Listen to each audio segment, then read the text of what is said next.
मेरे मालिक मेरे आका मेरे मौला ने कहा, मेरे मालिक मेरे आका मेरे मौला ने कहा, अपने माँ बाप का तू दिल न दुखा, दिल न दुखा। अल्हम्दुलिल्लाहि रब्बिल आलमीन वस्सलातु वस्सलामु अला सय्यिदिल अंबिया'i वल मुरसलीन, अम्मा बअद, फ़अऊज़ु बिल्लाहि मिनश शैतानिर रजीम, बिस्मिल्लाहिर रहमानिर रहीम। इन्नल्लाह व मलाइकतहु युसल्लूना अलन नबी, या अय्युहल्लज़ीना आमनू सल्लु अलैहि व सल्लिमू Taslima. Please recite Allahumma salli ala Sayyidina Muhammadin wa ala ali Sayyidina Muhammadin wa barik wa sallim salatan wa salamun alayka ya Sayyidi ya Habibi ya Rasulullah, salatan wa salamun alayka ya Sayyidi ya Habibi ya Nurullah. When Allah Azza wa Jal created Hazrat Adam alayhi salam, the first creation, the first human being Allah subhanahu wa ta'ala created was Hazrat Adam alayhi salam. He was a prophet. After Allah subhanahu wa ta'ala created him, He ordered him to stay in Jannah. He did not come to this world. He was staying in Jannah. He would stay there, he would eat the bounties of Allah subhanahu wa ta'ala, make the dhikr of Allah subhanahu wa ta'ala, make the ibadat of Allah subhanahu wa ta'ala in Jannah. So Allah subhanahu wa ta'ala knew that he is the first human being. He's the first mankind. He definitely needs a partner. He needs a partner because he's alone. He's the only human in Jannah. So Allah subhanahu wa ta'ala created Hazrat Hawa radiallahu anha, his wife. He created the first woman, Hazrat Hawa, from the rib of Hazrat Adam alayhi salam. This is the power of Allah subhanahu wa ta'ala. He doesn't need anything to create something. He says, kun, become, fayakun, and then it becomes. This is the power of Allah subhanahu wa ta'ala. So He created Hazrat Hawa from the rib of Hazrat Adam alayhi salam. At that time, Hazrat Adam alayhi salam was sleeping under a tree. So Hazrat Hawa radiallahu anha woke him up. And when Hazrat Adam alayhi salam woke up, and he saw another human being, so he got shocked. Because I was the only human being here. And then he asked, who are you? She said, I am Hawa. I have been created to grant you comfort. So that Adam alayhi salam went to Allah subhanahu wa ta'ala and he said, Ya Allah, I need to make nikah with Hazrat Hawa. I want to do nikah with Hazrat Hawa. So Allah subhanahu wa ta'ala said, your nikah has been made, but to complete your nikah, you have to give a dowry. You have to give mahr. To complete the nikah, you have to give the mahr. So that Adam alayhi salam said, Ya Allah, I own nothing. The place I am staying belongs to you. The food I eat is your bounty. I own nothing. What mahr can I give her? So Allah subhanahu wa ta'ala said, Oh Adam, do you remember when I created you? When I first created you, you sneezed first. The first thing you did was, you sneezed. After you sneezed, you opened your eyes and you saw my arsh. You saw my throne. And on that throne you saw a name with my name. You saw one name which was standing with my name. Hazrat Adam alayhi salam said, yes, Ya Allah, I do remember that name. So Allah subhanahu wa ta'ala said, okay, if you remember the name, send durood 10 times on that name, so this will become mahar for you. And what was that name, my dear brothers? That name was none other than our beloved Muhammad sallallahu ta'ala alayhi wa sallam's name. That was the name which was written on the arsh. That was the name which was written on the throne of Allah subhanahu wa ta'ala. And Allah Azza wa Jal told Adam alayhi salam, for you to complete your nikah, you have to give mahr. And your mahr is that you send durood 10 times upon Holy Prophet sallallahu alayhi wa sallam. So the first mahr in Islam, the first ever mahr, was to send durood upon the Holy Prophet sallallahu alaihi wasallam. How much excellence, how much greatness does the durood have? That is also has the power to become mahr for nikah. So let us all once again take blessings from this mahr by reciting durood. Allahumma salli ala Sayyidina Molana Muhammadin wa ala ali Sayyidina Muhammadin Mubarak wa sallim. Salatan wa salamun alayka ya Sayyidi ya Habibi ya Rasulullah sallallahu ta'ala alayhi wa sallam. Alhamdulillah. As I mentioned earlier as well, we are here for the Isa al-Suwab for our Yaquba's mother 40 days. Indeed, having a mother is the best experience you can have, and losing a mother is the worst you can ever experience. And both these parents, our mother and our fathers, they are the great bounty from Allah subhanahu wa ta'ala. In Islam, parents attain a very great status, and especially respecting parents. Being kind towards parents, respecting the parents is the most important thing in Islam after the worship of Allah subhanahu wa ta'ala. After the ibadat of Allah subhanahu wa ta'ala, the most important thing is to respect your parents. These are not my words, my dear brothers and sisters. These are the words from the Holy Quran. Allah subhanahu wa ta'ala says in the Quran, وَقَضَى رَبُّكَ أَلَّا تَعْبُدُوا إِلَّا إِيَّاهُ. Your Lord orders you to not worship anyone else beside Him. وَبِالْوَالِدَيْنِ إِحْسَانًا. And your Lord orders you to be kind towards your parents. This is an order from Allah subhanahu wa ta'ala. This is an order from our Creator. The first thing He mentions, He gives two orders in this ayah. In this verse, Allah subhanahu wa ta'ala is giving two orders. Number one, do not worship anyone else beside Allah. This is the most important thing. After worshipping Allah subhanahu wa ta'ala, what is the most important thing? Allah subhanahu wa ta'ala did not say you must give sadaqah. Allah subhanahu wa ta'ala did not mention that you must make business.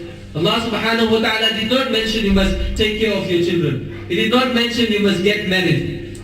No. The second order He gave was you must respect your parents. Why? Why is the second order to respect parents and nothing else? Because only if our parents are happy with us, only if our parents give us their du'as, then we will be successful in our life. After mentioning this verse, Allah subhanahu wa ta'ala further states, إِمَّا يَبْلُغَنَّ عِنْدَكَ الْكِبَرَ أَحَدُهُمَا أَوْ كِلَاهُمَا. When any one of them or both of them reach old age in front of you, so فَلَا تَقُلْ لَهُمَا أُفْ. Do not even say "uf" to them. What is the meaning of "uf"? "Uf" is a terminology in Arabic. In English you can translate it as "ah." Allah subhanahu wa ta'ala is ordering, He's saying, do not even say "ah" to your parents. This is the minimum. That doesn't mean you can swear them, you can hit them, you can do anything else. No. This is the minimum. You cannot even say "ah." So what about hitting? What about swearing? That is worse. Allah subhanahu wa ta'ala also mentions after this ayat, فَلَا تَقُلْ لَهُمَا أُفٍّ وَلَا تَنْهَرْهُمَا. And do not argue with them. Do not fight with them. وَقُلْ لَهُمَا قَوْلًا كَرِيمًا. And speak to them with kind speech. Speak to them with good words. This is the order our Creator is giving us. Look at all the bounties Allah subhanahu wa ta'ala has given to us. And from all these bounties, the greatest bounty is our parents. This is what Allah subhanahu wa ta'ala mentions about parents in Quran. What Rasulullah sallallahu ta'ala alayhi wa sallam says in the hadith about. A person comes in the court of Huzur sallallahu alayhi wa sallam and he says, Ya Rasulullah, who deserves the most respect from me? Rasulullah sallallahu ta'ala alayhi wa sallam said, Ummuka, your mother. Again he asks, Ya Rasulullah, thumma man? Then who? After mother, who deserves the most respect? Rasulullah sallallahu ta'ala alayhi wasallam again said, Ummuka, your mother. The second time. And then the third time the man asked, Ya Rasulullah, thumma man? Oh beloved of Allah, then who? Rasulullah sallallahu alayhi wasallam again replied, Ummuka, your mother. The fourth time the man asked, Ya Rasulullah, thumma man? Who then deserves the most respect? Rasulullah sallallahu alayhi wasallam said, Abuka, your father. Your mother deserves the most respect from you. Rasulullah sallallahu ta'ala alayhi wasallam said, your mother 3 times. Then he said, your father. Means the most respect is this, who deserves from you is your mother. Rasulullah sallallahu alayhi wasallam didn't say your wife. He didn't say your children. He didn't say your friends. He didn't say your girlfriends. No, he didn't say your boss. He said your mother. If we look at our lives when we were born, how much of difficulties our parents went through, if we think of that, don't we realize they do deserve something from us? Your mother carried you in the womb for 9 months, which is the most difficult situation in a woman's life. To carry a child in a womb for 9 months, and after that to deliver the child as well.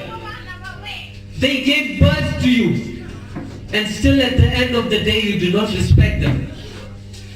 You give preference to your friends over your parents.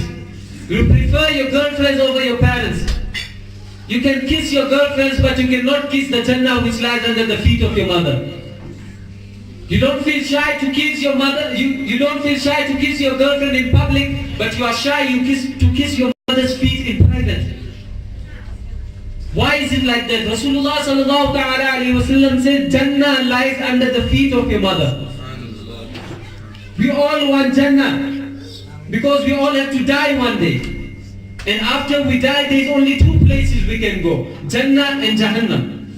Heaven and paradise and hell. So it's our choice in this world to decide where we have to go, and we have to work for it.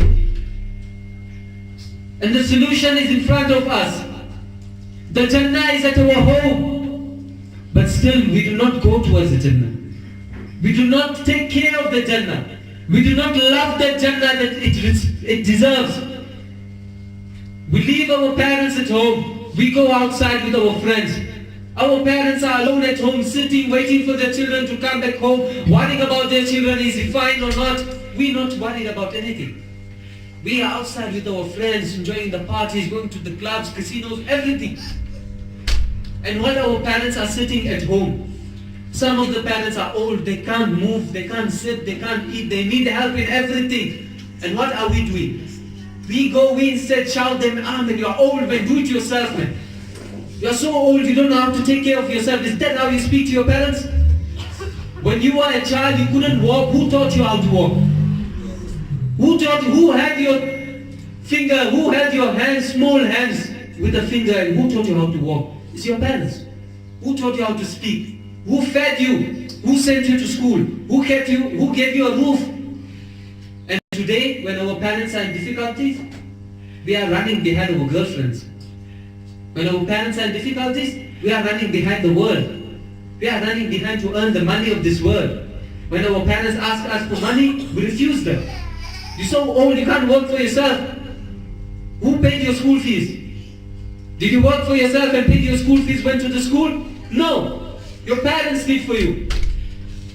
Now they deserve what they did for you. You also have to do the same for them. Actually, you have to do more than what they did for you. Because old age is also like childless. A person who becomes old is like a child. He starts losing his senses. His senses becomes weak. He needs help. He needs that love from their children. That is what they need, and they will come right. Look at our pious ancestors. Our pious ancestors became awliya. They became the friends of Allah subhanahu wa ta'ala just by respecting parents. Look at Hazrat Bayezid Bustami rahmatullah. He was a common man. He lived with his mother. They were poor. His mother one night asked him for water. for a glass of water. It was a cold, freezing night. Hazrat Bayezid Bustami Rahmatullah alayh went down, he left the home because they had no water at home. He walked down the street to the river to fetch water in the cold, freezing night. He took the water in the glass, or in the jug, or in the cup. He came at home. By the time he reached at home, his mother had fallen asleep. His mother was sleeping. He had so much respect for his mother. He had so much love and he cared so much about his mother that he didn't even woke his mother up to drink water. He stood there the whole night to wait for his mother to wake up. Cold night, freezing night. Poor people, they didn't have heaters. They didn't have thick jackets. He stood by his mother with a glass of water in his hands. It was so cold that the glass got frozen to his hands. The glass froze, it got stuck to his hand. When his mother woke up, she was shocked to see that his son is still standing here. When she took the glass of water from his hands, so the skin peeled out and he started bleeding. It was so cold, his hands got froze on that glass and he started bleeding. When the mother saw that, she started crying. And with full heart she made dua for his son. And he became the friend of Allah subhanahu wa ta'ala. The dua of the mother is a thing which will make you successful in this world and in the hereafter. And what is our situation today? If our mother or our father, whether it's late night, we have to go, but still nowadays if it is late night, if parents have to send their children, go buy this from me from garage. You say, no man, ma, I'm tired, you're sitting all day at home, I'm working and you're still telling me to go out. No, my dear brothers. We must learn from our pious ancestors what they do for their parents and what they get in exchange.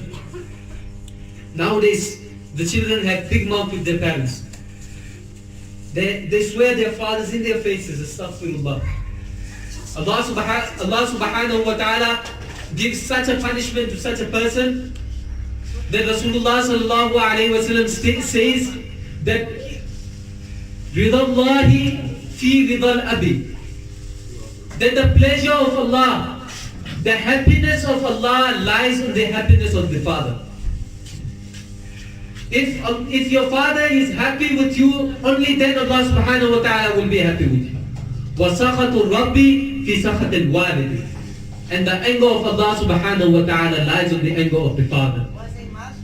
When your father is angry with you, that means Allah subhanahu wa ta'ala is angry with you. We all know Hazrat Yusuf alayhi salam. He was a Nabi, one of the greatest Nabi, whose story has been mentioned in the Holy Quran as well. Hazrat Yaqub alayhi salam was his father. His father was a Nabi and the son Hazrat Yusuf alayhi salam, both of them were Nabi. So Hazrat Yusuf alayhi salam had 11 more brothers. There were 12 brothers in total. And his father Hazrat Yaqub alayhi salam loved Hazrat Yusuf alayhi salam more than all his children. Why? Because he could see the prophecy on his forehead. Because he could see that my son is going to become a prophet. So therefore he loved him the most. So the other brothers were jealous of him, that the father loves him the most and he doesn't love us more than him. So they had some kind of jealousy. So they planned to kill him or to make him disappear from this place.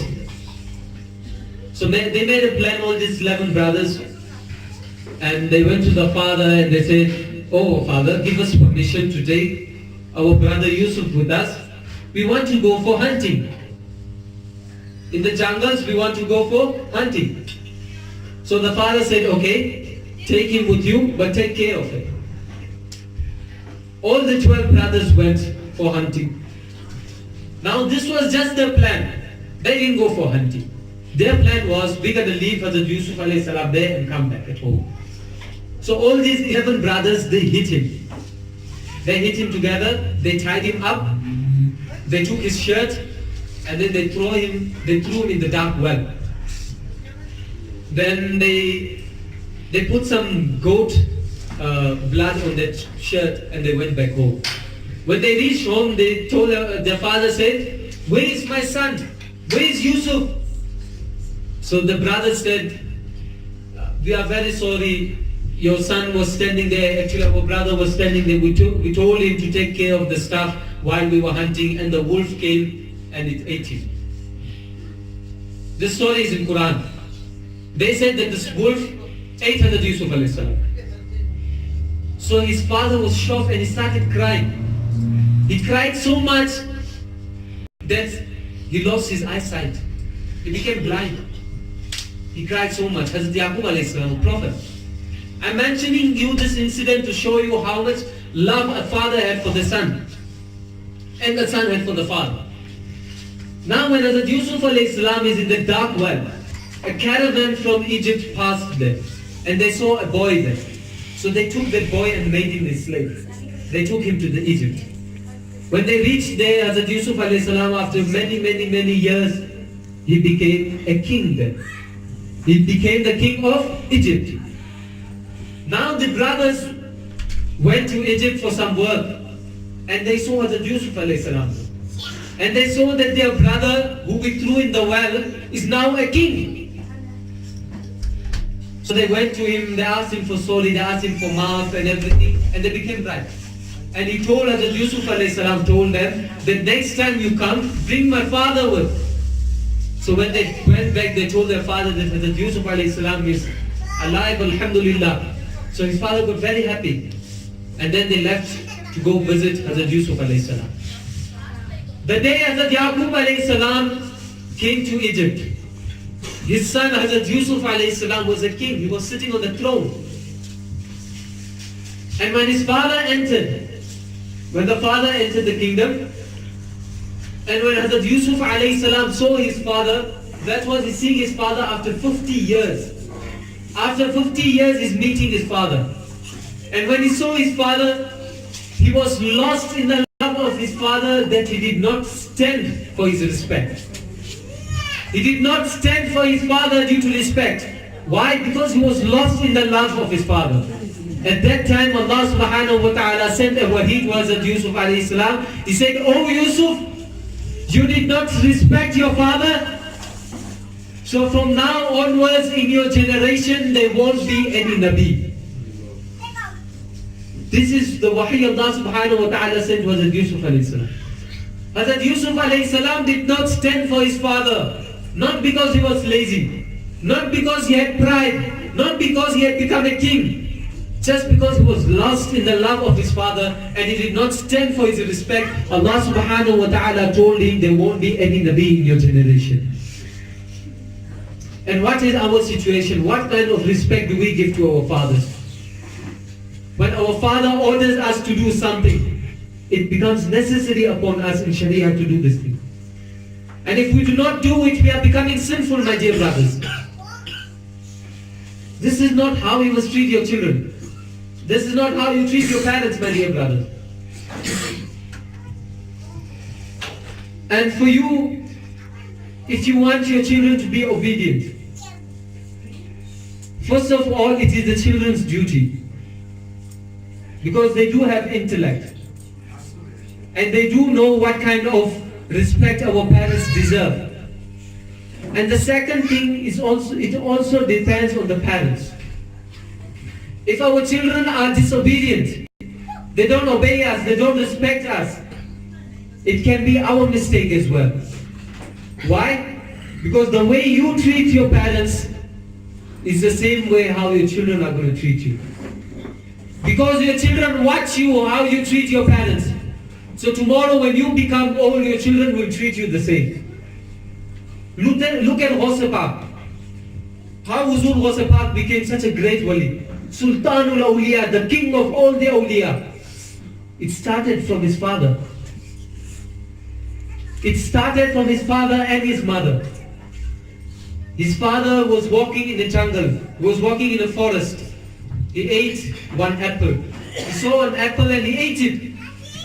Then later on he found out that this apple belongs to someone else. So he went to that house and he said, "Oh man, I found this apple in the garden and I ate it. And I found out this apple belongs to you. And I ate it without your permission. So please forgive me." That man said, I will forgive you in one condition. Huzur Ghaus Pak's father said, what is that condition? The man said, you have to work for me for 40 years. Just for one apple, to eat one apple without permission. Hazrat Huzur Ghaus Pak's father accepted to work for that person for 40 years. If we work for someone 40 years, per month we get 7 grand, 8 grand. Huzur Ghaus Pak's, look at his piety, look at his sincerity. He could eat that apple and go away, the master would not know. But he found that it belongs to someone. I cannot eat someone's thing without his permission. So he went to tell him, and he worked for him for 40 years. After working for 40 years, the man came to Huzur Ghaus Pak's father and he said, I have a daughter. I want you to marry her. So Huzur Ghaus Pak's father asked, how is she? Can you describe her? So that man said, she is blind, she is deaf, and she is dumb. We all know the story. The man said that the girl is deaf, she is blind, and she is dumb. Huzur Ghaus Pak's father said, okay, it's fine, I will marry her.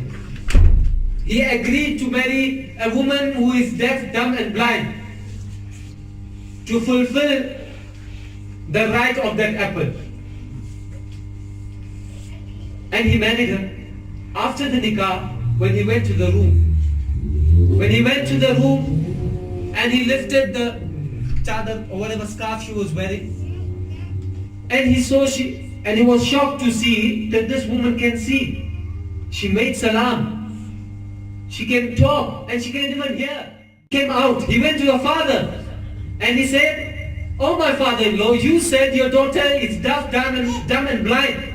But she can see, she can talk, she can listen. So the man said, yes, you are right.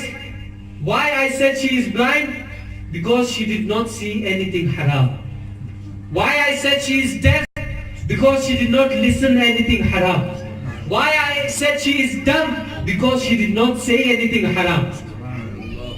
And when Huzur Ghaus Pak went to her, and then after their marriage, who gave birth? Which personality came to this world? None other than Sultanul Awliya, the king of all the awliyas. And where it started from? It started from the apple. It started from his father, his sincerity. So if we want our children to be pious, if we want our children to obey us, we should also act upon the deed. We should also follow Islam. We should also be sincere. And we must also teach our children to be sincere. Huzur Ghaus Pak's mother, she sacrificed her son when he wanted to go study. What was his last words the mother gave to his son? Huzur Ghaus Pak's mother, the last advice she gave to his son was, do not lie. This is how the parents should teach their children. And that is how Huzur Ghaus Pak's mother taught him that do not lie. And just this one advice. What happened because of that one advice? Huzur Ghaus Pak's caravan, the group got robbed during the journey. The robbers came to rob them. And Huzur Ghaus Pak had 40 dinar, 40 gold coins. At that time, 40 gold coins was something very expensive and something very big. You are a lani if you got 40 gold coins. So Huzur Ghaus Pak's mother, she only had 40 gold coins. And she gave all these 40 gold coins to her son. And she said, okay, go and study. So when they were getting robbed, Huzur Ghaus Pak was 14 years old. He was a small boy. One robber came to him and he said, what do you have? Huzur Ghaus Pak said, I have 40 gold coins. That robber was saying, what? No, this is not possible. He ignored him and went away. Another robber came. He said, what you got, boy? He said, I got 40 gold coins.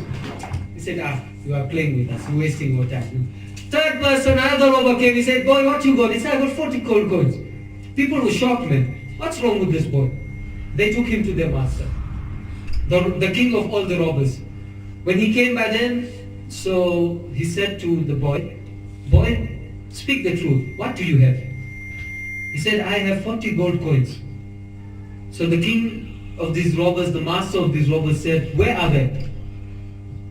So he showed them. It was stitched under his kurta, behind his kurta, it was hiding. Her mother hid it there. So he opened it and he said, I have it here.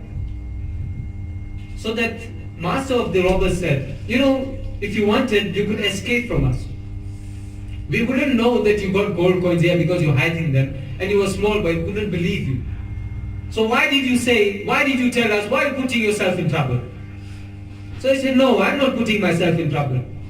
You putting yourself in trouble, I'm obeying my mother. So he said, what do you mean? He said, the last advice I got from my mother was, do not lie. And I did not want to disobey her. I did not want to break my oath. Therefore I spoke the truth and I said, I have 40 gold coins. The master of the robbers got shocked. He was astonished. He said, he's a small boy, 14-year-old boy. He's obeying his mother. He's putting himself in trouble, apparently, just to obey his mother. And what about me? I'm disobeying my Creator every day and night. After realizing this thing, the master of the robber and all the robbers, they made tawbah. They repented from the sin of robbing people and they did not rob anyone else in the future. Where they started from? From the advice of the parents. The advice of the parents made their children successful if they obey that. This is how Huzur Ghaus Pak became a great wali, by obeying his mother. So we should also learn from this, my dear brothers. The parents should also learn, the children should also learn. If the children are disobeying their parents, so tomorrow you will also be disrespected by your children. So for that, the parents also need to work hard and send these children to madrasas to learn the deen, to know what respect the mother and father deserve and how to respect the parents.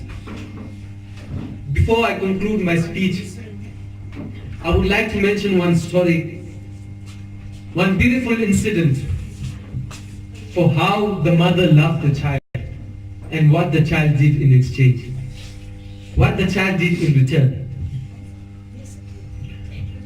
There was one boy and his mother. The mother had one eye only. The mother had only one eye. And the mother was teaching in the same school where her child was studying. In that school, the boy's classmates would always tease him that, you know, your mother got one eye, she's this, she's that, and they used to tease him. And he always would feel disgraced when his mother comes in front of him. So one day, his mother came in the class while he was studying just to say hi. So the mother greeted the child, and when the classmates saw, they all started laughing upon him. They're laughing at him because his mother had one eye. So that boy got angry. He went to his mother and he said, how many times should I tell you to not disgrace me? Why do you always have to disgrace me in front of my friends? Leave me alone, go away. That's what he said to his mother in front of everyone. The mother said nothing and she left. This son started working hard in his life. He worked hard, he studied and studied. He became successful and was offered a job in a foreign country. So he left that place and he went to the foreign country to work. He left his mother alone. He never used to speak to her, he never tell her nothing. He left that city, he went to another country, he was working there. He got married there. He had children there. He became a very wealthy person. His mother in that city would always think about her son. And she finally decided that I must go and visit him. Though she was poor, she worked hard day and night to collect money to go and visit her son. After she had enough money for the ticket, she went to that country to visit her son. And when she comes by the doorstep of that house, she knocks at the door. The children of that son open the door, and when they see the mother with one eye, they get scared, they scream and they run away. The son comes there and he looks at his mother And he said, I told you not to come by me. Why do you have to always follow me? You scared my children, they are crying. Go away. The mother said nothing and she left.